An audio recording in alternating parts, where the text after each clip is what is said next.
বলিউড বাদশাহ শাহরুখ খান মেয়ে সুহানা খানকে নিয়ে বড় পর্দায় আসছেন তিনি। এটি সবারই জানা।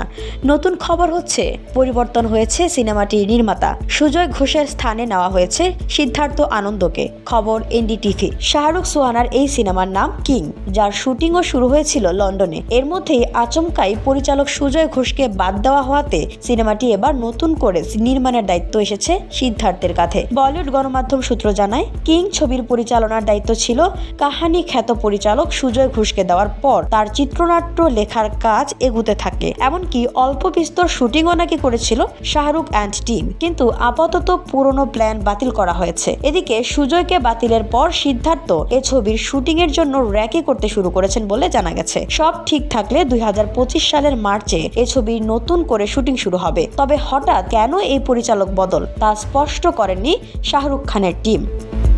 VOD Bangla news desk.